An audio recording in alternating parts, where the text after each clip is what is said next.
Hello everybody. So I was asked if I could show how I take and turn these canned potatoes into potato flour. Well, it's your lucky day. You can see, that's all I have. And I need to make flour and, well, yeah. So, it's making flour and everything I was gonna do tomorrow is just gonna have to kind of be pushed back a little bit. Or I'm gonna have to figure something out. But for right now, I do need to make the potato flour. I'm not gonna make tons right now. Okay.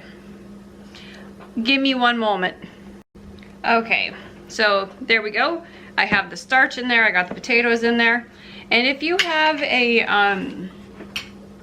like a hand mixer, go ahead and use that. I don't have one.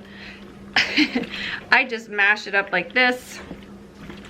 And that's all I'm gonna do right at this moment is I'm just going to mash these up until they have, well, broken up a little bit, which takes a few moments.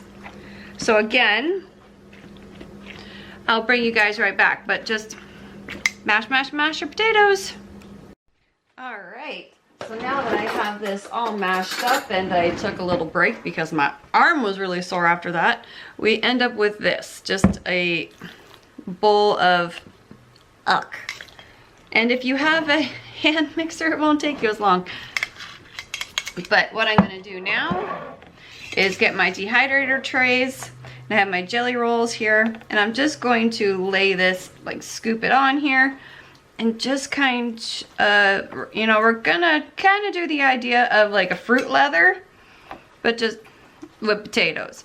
And if you're using fresh potatoes, just cook them up, mash them, no butter, no milk, no whatever else people put in them. Oh, I'm sorry, don't put any of that in there, just, you want straight up potatoes.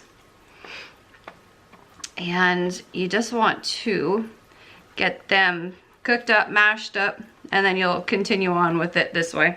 If you don't have a dehydrator, why? Next question.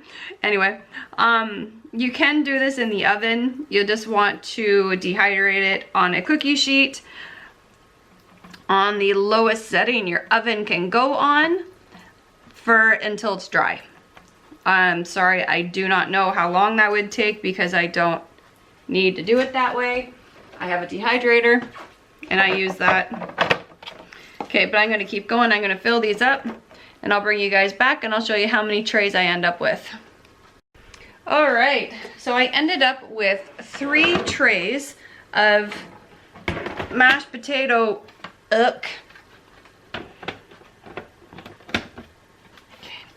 And I'm just going to put this on the dehydrator. I normally have to let this go for a minimum of 12 to 24 hours, but we'll see. It just depends. Rotate your trays out as well. And I'm going to dry this at 140, which is between the 135 and the 145 on mine. Fruits and vegetables go for 135 according to this the Nesco here, but I like to go in between. So I'll bring you guys back when this is all done and I'll show you the next step. Alright, so as you can see, this is all nicely dried. And you can see it does look a little, I don't know, like a, I don't even know what that looks like. Looks like some type of weird seafoam creature. Anyway, I'm just going to put this into my blender. I have the Vitamix blender. This is the dry container. I imagine this will work in a regular blender. I don't think it needs to be a high-speed blender. And if you don't have a blender, I'm sorry, but it probably would work in a mortar and pestle. That thing. It would require a fair bit of work pushing it down. So what I'm going to do is I am going to blend this and I will bring you guys right back. Okay, so now it's all blended and I figured I'd bring you closer And that's what it looks like in the end. Will it focus? I think it is, I'm not sure. I think it is, but there you go. It's a nice powder texture, and I think it would work too if you were to use instant mashed potatoes that were pure instant mashed potatoes and just ground them up.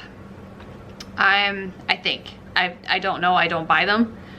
So I'm just taking the assumption, because if this works, I'm assuming that would work too.